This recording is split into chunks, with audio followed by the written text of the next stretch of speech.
Hola chicos y chicas. Bueno, me veis que tengo un micrófono auxiliar porque el del ordenador no me funciona, pero enseguida lo solucionaré. Lo prometido es deuda y aquí tenemos la primera entrevista que os comenté que iba a empezar con entrevistas. Pues la primera entrevista es a una chica, una compañera y amiga que es profesora de educación infantil.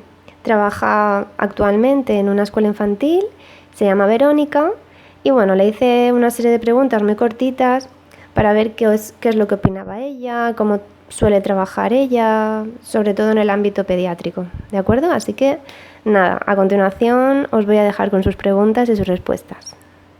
Verónica no se pudo grabar ni pude hacer yo la entrevista con ella en directo, así que lo que ella hizo fue enviarme sus respuestas por email. Lo que vamos a ver a continuación es la pregunta que le hice, su respuesta escrita y bueno, haremos un comentario sobre su respuesta o qué diferencias habrían entre la respuesta mía como terapeuta ocupacional y la suya, la que acaba de dar. Así que vamos a verlo. La primera pregunta que le hice fue: ¿por qué elegiste estudiar magisterio infantil? Y ella me contestó: la verdad, ni me acuerdo. Desde pequeña siempre pensé que sería maestra porque me encantaban los niños pequeños. En la guardería o escuela infantil siempre ayudaba a la cuidadora a cambiar los pañales a los bebés. Fui creciendo y cada vez se afianzaba más la idea de ser maestra, de poder enseñar a los más pequeños. Cuando tuve que pensar en universidades y carreras, me planteé si era lo que realmente me haría feliz y llegué a la conclusión de que quería formar a pequeñas personitas, ayudar a construir las bases del aprendizaje sobre las que irían añadiendo conocimientos a lo largo de sus vidas. Pues en esta pregunta Verónica lo tenía muy claro ya desde pequeña. No tuvo que estar debatiendo si elegir una carrera, si elegir otra, como muchos estudiantes tenemos que hacer, ¿no? Ella, la verdad es que yo la conocí y siempre ha estado rodeada de niños, siempre ha sido y es muy creativa, hace muchas manualidades, le encanta la infancia y los bebés. Y bueno, esto quizá pueda resolver algunas dudas para los estudiantes que están indecisos sobre qué carrera elegir. Si tienes vocación, como Verónica tiene, pues no lo dudes y adelante, magisterio infantil. La segunda pregunta fue: ¿durante la carrera te enseñaron conceptos sobre educación especial? Y su respuesta fue: en la universidad nos enseñaron muchos conceptos relacionados con la educación especial, como ACNEAE o NEAE, que es alumnado con necesidades especiales de apoyo educativo, o ACNE o NE, que es alumnado con necesidades educativas especiales, además de diferentes patologías con las que podríamos trabajar en un futuro. Pues como veis, durante la carrera pues sí que se da algunos conceptos sobre cómo tratar a un niño que tiene autismo o que está dentro del trastorno del espectro de autista. Otra cosa es que te especialices, si estás estudiando la carrera de magisterio infantil, que te especialices en profesora de educación especial. Igual que hay especialización luego en si quieres ser profesora de inglés o si quieres ser profesora, no lo recuerdo bien, habían como diferentes ramas, pues una de ellas es concretamente para ser profesora de educación especial. Entonces, bueno, aparte de que en el cuarto curso ya tienes que elegir qué especialización quieres, antes de eso tienes varias optativas para conocer un poquito estas patologías o estos tres síndromes o trastornos. La siguiente pregunta fue: ¿has dado clase a niños con algún síndrome o trastorno? ¿Con cuál? Y su respuesta fue: en mis últimos años de carrera realicé mis prácticas en un centro educativo que contaba con aula específica. En ella había 4 niños con TEA, trastorno del espectro de autismo. 2 de ellos se incorporaban a determinadas sesiones del aula ordinaria en la que realicé mis prácticas, con el objetivo de ir integrándose poco a poco en el grupo para terminar con una inclusión completa en primaria. Verónica aquí está contándonos que sí que ha tenido contacto con personas, con niños que tienen síndrome del espectro de autismo. Entonces sí que ha podido vivir de alguna manera durante sus prácticas qué es lo que significa tener ese trastorno. No de una manera, bueno, sí, era de una forma directa porque esos alumnos estaban en su clase, pero evidentemente no es igual el conocimiento que tenemos que tener nosotros como terapeutas ocupacionales o un psicólogo o un fisio que un profesor, ¿no? Entonces, bueno, ella en sus clases una vez me comentó que sí que hacía algunas actividades adaptadas a ellos, y ella cuando planifica sus clases o en las prácticas tenía que planificar sus clases.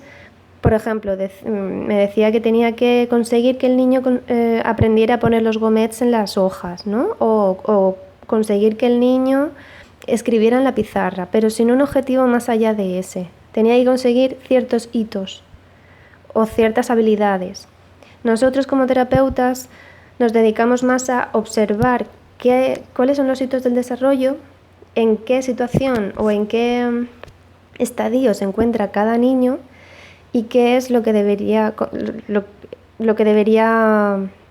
tener, la habilidad que ella debería tener, ¿no? Por ejemplo, imagínate, un niño de 9 meses que todavía no gatea de ninguna manera. Bueno, en un principio no pasa nada, pero si eso se prolonga demasiado, pues a lo mejor sí que habría que valorar a ver si tiene algún problema, mediante un terapeuta ocupacional o con un fisio. Pues ese tipo de cosas, un profesor entiendo que no lo pueda ver al 100% porque tiene 30 alumnos más en clase. Nosotros intentamos tener un ojo crítico, ¿no? Tenemos que desarrollar nuestro ojo para poder observar cuáles son las habilidades, cuáles son las dificultades que tiene, qué puede desencadenar tener esas dificultades en un futuro, etc. La cuarta pregunta es: ¿qué crees que hace un terapeuta ocupacional en el ámbito pediátrico? Su respuesta fue: creo que un terapeuta ocupacional en el ámbito pediátrico puede ayudar a detectar algunas patologías en edades tempranas y así poder dar una respuesta más adecuada a las necesidades del niño lo antes posible. Además, facilitaría diversas actividades promoviendo una mayor autonomía en el niño. Pues aquí igual, los terapeutas ocupacionales deberíamos trabajar en un colegio, podemos trabajar en un colegio a pesar de que en algunas comunidades autónomas pues esto no está regulado. Cuesta en Alicante, en la provincia de Alicante cuesta meter cabeza, pero conozco lugares, conozco sitios donde el terapeuta ocupacional ya está en colegios.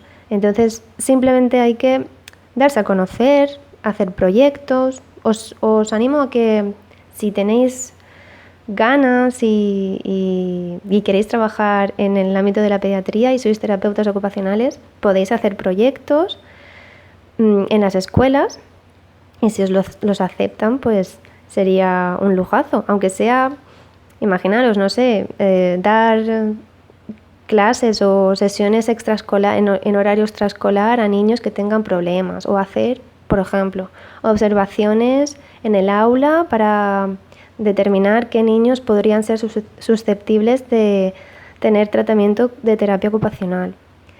Es verdad también que a día de hoy me he encontrado con muchos psicólogos o psicopedagogos que nos ven como muy intrusistas, y eso no es cierto. Simplemente tenemos que dar a conocer nuestro trabajo, tenemos que saber diferenciarnos de otros profesionales sin tener que comernos a nadie, simplemente.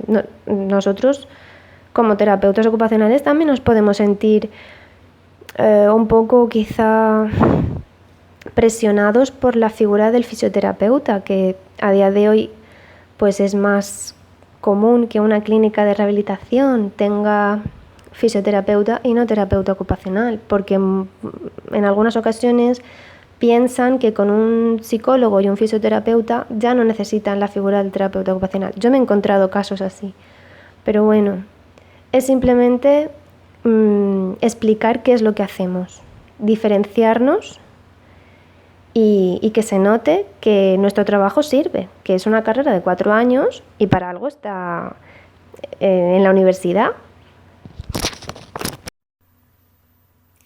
En el caso de que tuvieras un niño o niña con síndrome de Down en tu aula, ¿qué adaptaciones harías en el aula? Su respuesta fue: en caso de tener un alumno con síndrome de Down en el aula, adaptaría las estrategias metodológicas y el currículum para dar una respuesta adaptada a las necesidades del alumno, teniendo en cuenta sus posibilidades. Algún ejemplo sería simplificar algunas tareas o dividir una en varias para simplificar la dificultad, hacer participar al alumno como uno más, concienciar al alumnado para que ayuden al compañero cuando sea necesario, etc. Además, contaría con la ayuda de los especialistas del centro y, por supuesto, con la familia para tener la mayor cantidad de información posible y criterios comunes. De esta pregunta me gustaría resaltar la idea de tener el apoyo o la ayuda de los especialistas del centro y el contar con la familia para tener la mayor cantidad de información posible y criterios comunes. Lo de los criterios comunes nosotros también lo hacemos. Nosotros, al menos en pediatría, desde mi experiencia, yo necesito hablar con los padres para saber qué objetivos quieren conseguir ellos. Que a lo mejor te dicen cosas que son objetivos, algunos de ellos inalcanzables o no son realistas del todo. Pero aún así, sí que es necesario que la familia esté y se implique. Necesitamos implicación por parte de la familia. Hay papás que pasan bastante del tema. Yo me he encontrado casos en los que le llevan a terapia, está la hora que tiene que estar con el terapeuta ocupacional y se van a casa y otra vez igual. Otra vez sin dejar que el niño sea o intente al menos ser lo más autónomo posible. Otra vez ayudándole a hacer todo o haciéndole todo. Entonces llega un momento en el que es un poquito frustrante pensar que todo tu trabajo no sirve de nada, pero aún así tienes que seguir trabajando, seguir hablando con los papás, seguir intentando luchar porque te escuchen, porque te hagan caso y adaptando un poquito. Cada papá pues entiendo que tiene su tiempo y no tendrá tiempo para estar con el niño, a lo mejor, porque tiene que trabajar mucho, lo podemos comprender, pero el niño también necesita de sus padres.